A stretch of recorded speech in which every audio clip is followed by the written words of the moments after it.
Shalom adik-adik semuanya, bagaimana kabarnya? Hari ini kakak percaya kalau adik-adik semuanya sehat dan bersuka cita.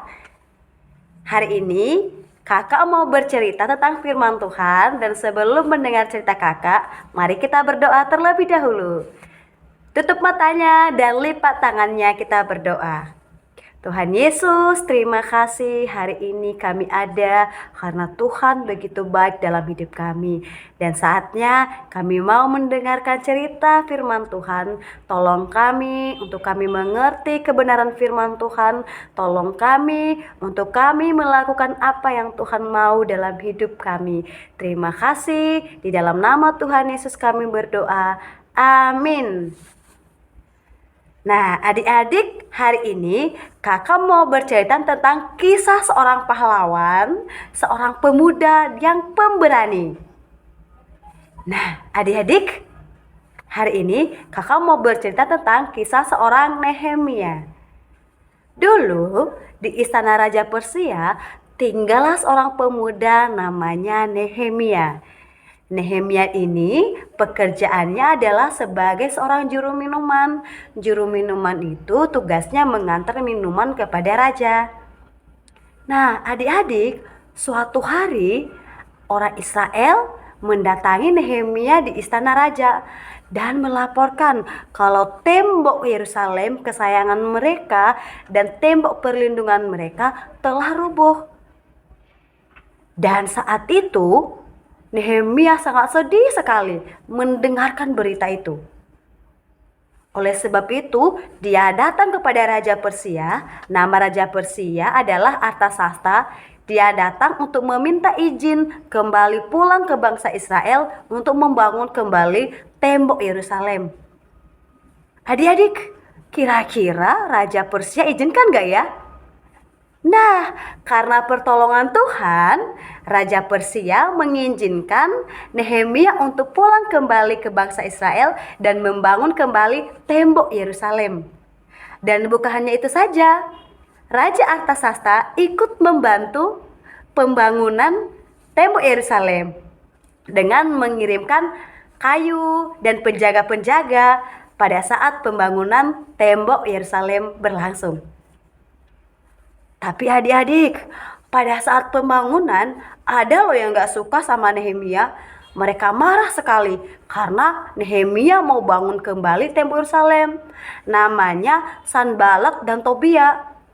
Sanballat dan Tobia ini mereka mengajak orang Arab, terus orang Asdod, orang Amon untuk mengacaukan pembangunan. Gimana ya kira-kira ya? Mereka berusaha mengintimidasi, membuat bangsa Israel supaya tidak bersemangat membangun tembok Yerusalem kembali. Tapi adik-adik, Nehemia terus menyemangati bangsa Israel supaya pembangunan tembok Yerusalem tetap dijalankan dengan baik. Nah, adik-adik, oleh pertolongan Tuhan, bangsa Israel dan Nehemia bersemangat terus membangun tembok Yerusalem. Nah, adik-adik, sejak hari itu anak buah Nehemia bekerja sama dengan baik. Sebagian terus membangun, sedangkan teman-teman yang lain berjaga-jaga. Mana tahu ada yang mengacaukan. Ada yang memegang tombak, perisai, dan panah. Ada juga loh yang melakukan pekerjaannya dengan satu tangan, sedangkan tangan satunya memegang senjata. Nah, setiap pekerja membawa pedang pada pinggangnya. Mereka bekerja siang dan malam secara bergantian tanpa henti. Nah, adik-adik, setelah 52 hari, maka selesailah tembok Yerusalem dibangun. Wow! Ketika semua musuh Nehemia mendengar bahwa tembok Yerusalem sudah dibangun kembali, mereka sangat malu dan takut karena mereka menyaksikan bagaimana kuasa Tuhan bekerja pada saat pembangunan tembok Yerusalem. Wah, benar-benar hebat ya adik-adik. Dan kini tiba saatnya lah pemberkatan tembok Yerusalem. Mereka mau mengucap syukur kepada Tuhan dan berdoa kepada Tuhan karena tembok Yerusalem sudah dibangun kembali. Oleh sebab itu, orang-orang Lewi yang ada di beberapa daerah dipanggil semuanya ke kota Yerusalem untuk mengadakan acara doa dan ucapan syukur. Para imam, pemimpin, penyanyi, penari, semuanya berkumpul. Bahkan naik loh ke atas tembok Yerusalem. Dan ada 2 penari yang besar saat itu. Ada di sisi sebelah kanan dan ada juga di sisi sebelah kiri. Pada hari itu mereka mempersembahkan korban yang sangat banyak kepada Tuhan karena mereka sangat mengucap syukur. Semua orang mulai dari anak-anak sampai dengan kakek nenek bersuka cita sehingga kegembiraan Yerusalem terdengar sampai ke pelosok daerah. Wow, yang jauh loh adik-adik.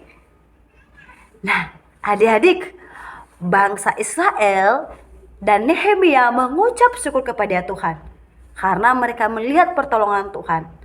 Dan saat ini Kak Dery mau bertanya, apakah adik-adik sudah mengucap syukur belum? Ya, adik-adik kita harus mengucap syukur. Kalau hari ini kita masih hidup, kita bisa masih makan, kita bisa bermain, kita wajib mengucap syukur. Karena semuanya itu adalah pertolongan Tuhan. Bagaimana caranya? Ucapan terima kasih kita dapat kita sampaikan melalui doa, memuji Tuhan, memberikan persembahan pada saat ibadah, dan bersuka cita pada saat kita bernyanyi. Nah, adik-adik, kakak juga berharap nih adik-adik, mulai sekarang kalau kita melakukan segala sesuatu, kita berdoa terlebih dahulu kepada Tuhan. Kenapa?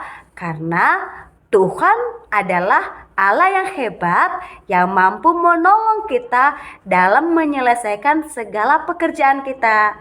Dan adik-adik jangan lupa juga selalu berterima kasih kepada orang-orang yang memberikan hadiah kepada kita, membantu kita, baik kakek, nenek, papa, mama, tante, paman, atau teman-teman kita, bahkan kakak-kakak di sekolah minggu. Nah, adik-adik semuanya, Kakak Dery sudah selesai bercerita. Nanti kita ketemu lagi di cerita selanjutnya. Shalom.